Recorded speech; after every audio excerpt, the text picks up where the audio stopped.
When we first bought our 1900 farmhouse here in Georgia, I had all sorts of romantic notions about who might have lived here and what life might have been like when it was first built. I began to imagine what I wanted to do in each room to sort of bring it back a few years. And one of the first spaces that I wanted to tackle and kind of reimagine was the pantry area.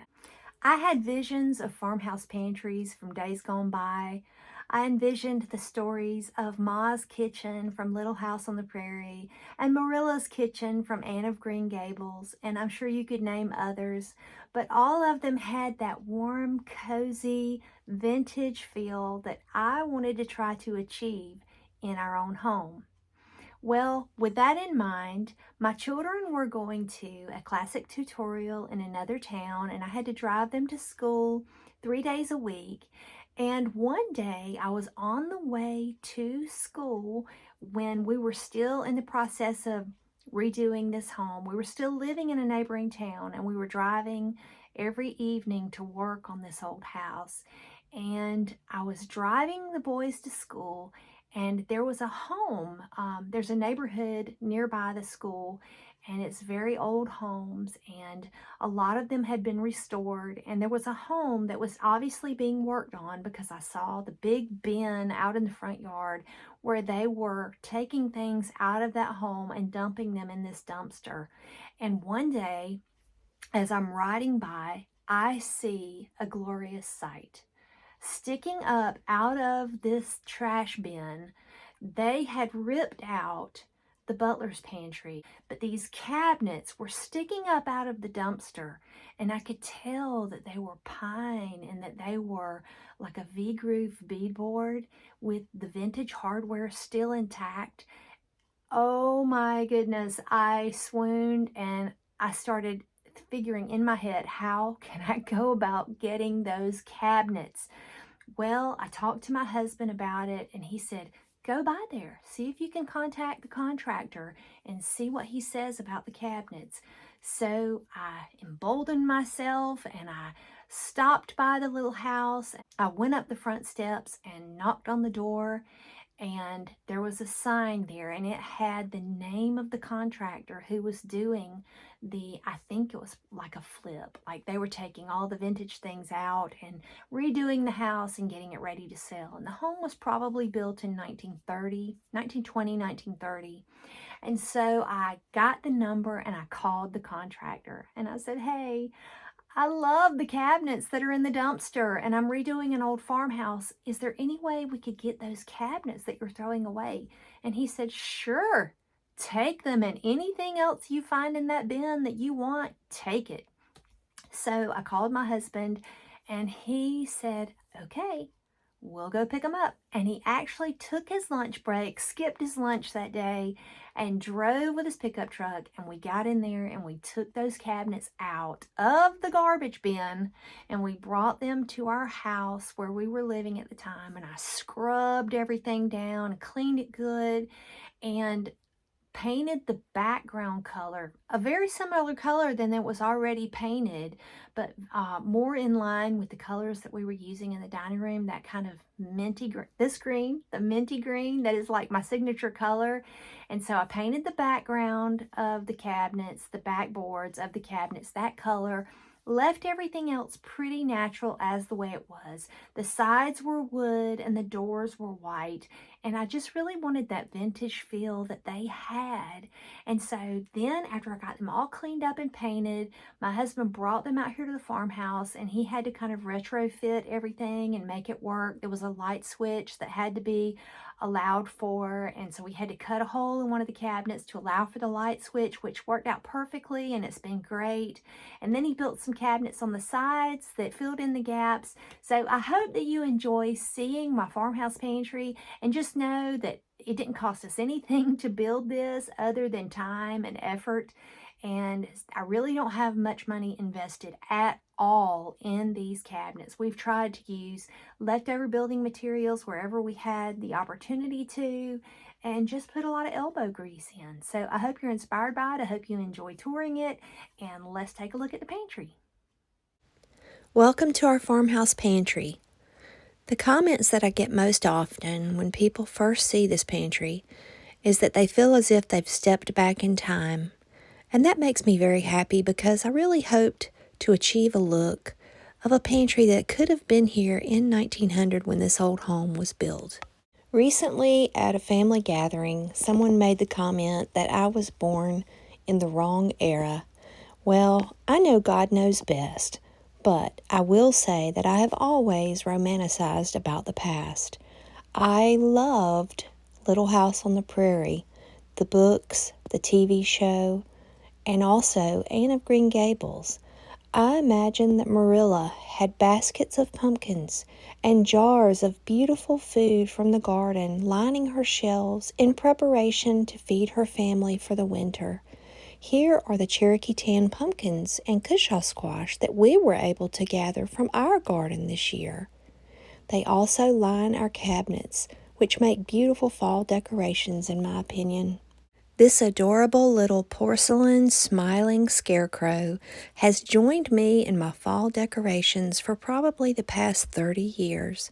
I smile every single time I take him out of the boxes to decorate, and I thought it only fitting this year, as he tightly holds his pumpkin, that he stood guard over our pumpkins here in the pantry.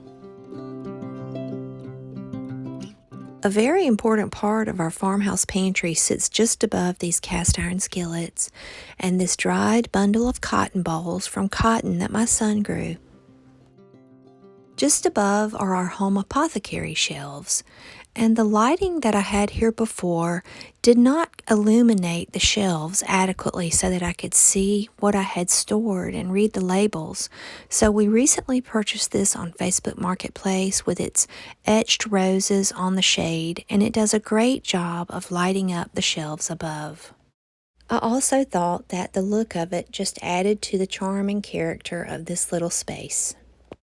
These apothecary shelves that my husband built for me hold all of the herbs that I grow and I dry. And with those herbs, I make tea blends and medicines and tinctures and salves. So this is a very important part of the pantry, in my opinion.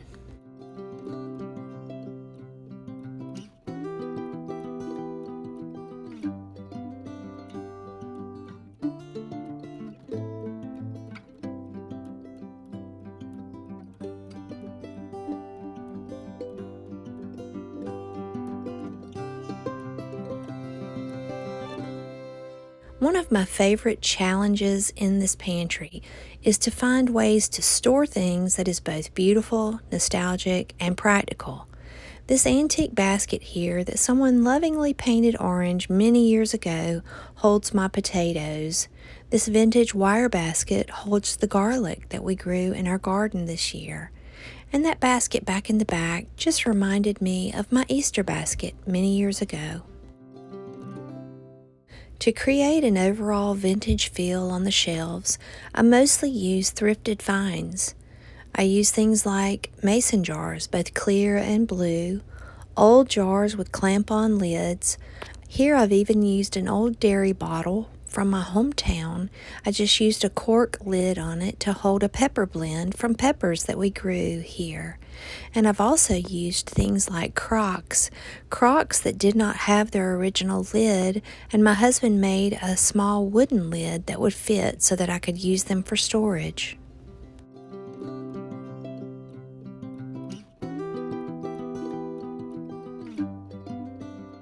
These tall jars on this bottom shelf, along with the smaller round jars on the other cabinet, all came from Walmart when we first moved into the farmhouse in 2017. My husband built these cabinets between the old cabinets to hold half-pint and pint-sized mason jars. And up above them sits a new treasure that we bought this summer.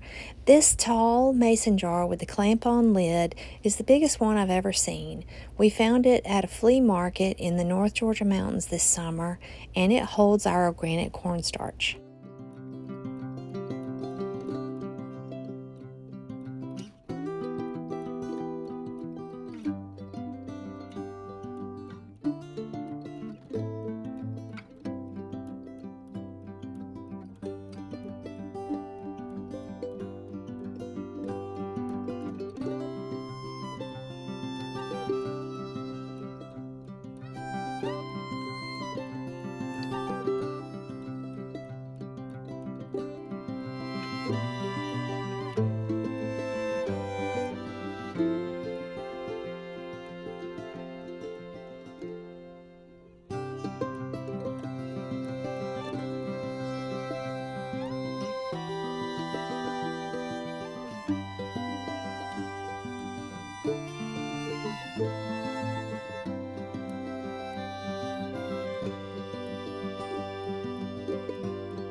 The top shelf of this cabinet here receives the least amount of sunlight in the entire pantry, and that is why I keep my finished tinctures over here on this top shelf so that I can keep them dark as possible. That way they last longer.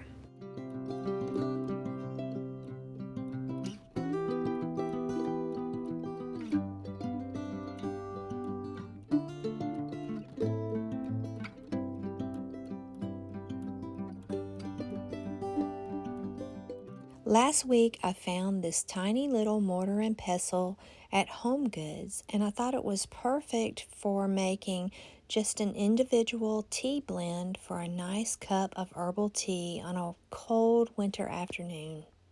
One of the most endearing things on these pantry shelves has to be this old mayonnaise jar filled with pepper sauce. I found it in my mama's kitchen when we were getting ready to sell her home. If you don't know what pepper sauce is, it's just peppers preserved in vinegar. And we drizzle it over our greens and our peas here in the South, and it's pretty much a table staple. Well, my mom was one of the most frugal cooks you've ever known. She was such a great cook, and she saved a penny whenever she could. Not only did she reuse a mayonnaise jar for her pepper sauce, but she didn't even take the time to take the label off. And that is because she was all business, and it was much more important to her that it tasted good and that you knew she made it with love. So I said to myself, this jar has earned a spot on my pantry shelf as a reminder to always make it with love and to make it more about how it tastes than how it looks.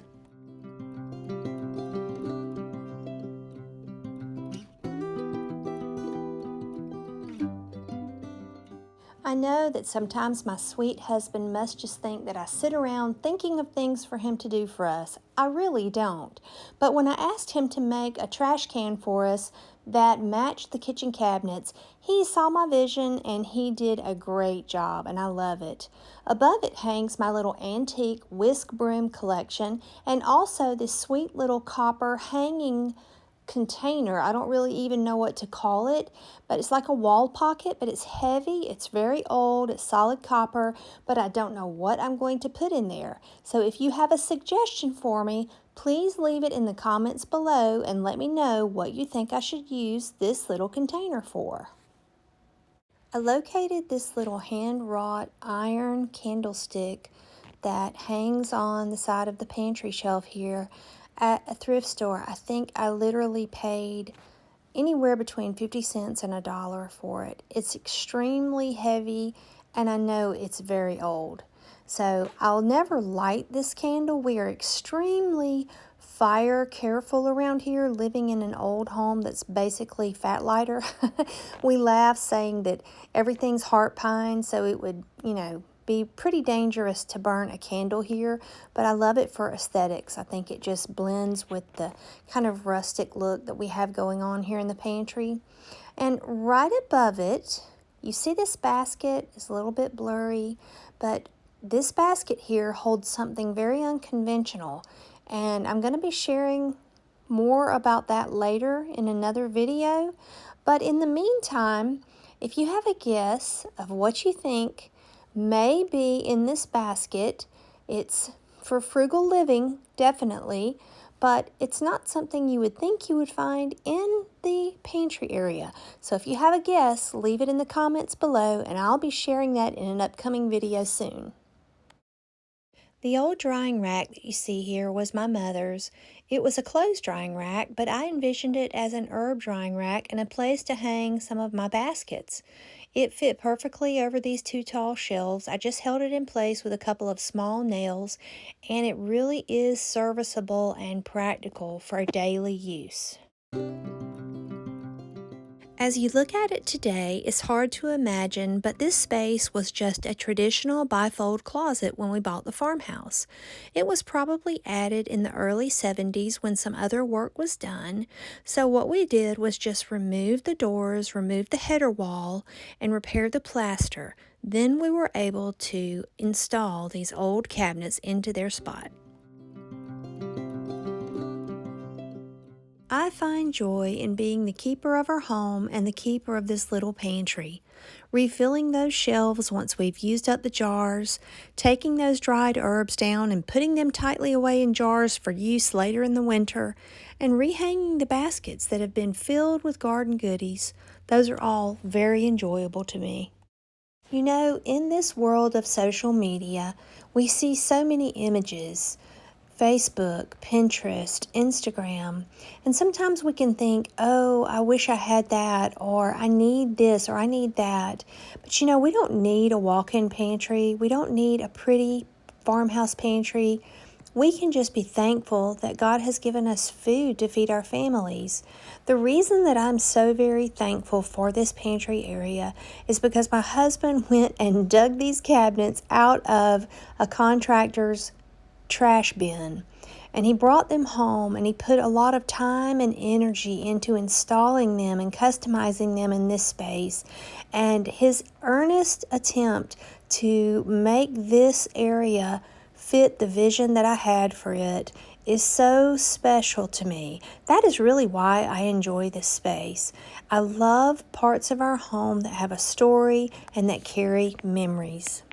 I also thought you might enjoy seeing some of the vintage scoops that I use in our storage jars.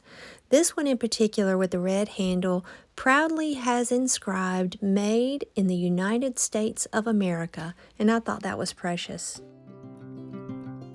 I really hope that you all have enjoyed taking a tour of my little farmhouse pantry and seeing how I have it stocked for the winter and decorated for the fall season. Pretty soon I'll be getting it ready for Christmas baking, and I'll have it redecorated for that season as well. I really derive a lot of pleasure in making this spot of our home cozy and welcoming. It's right across from our guest bathroom, so visitors to our home always see the pantry, which is even more inspiration to make it welcoming, cozy, and attractive. I pray for you all a wonderful fall season with all of God's best blessings.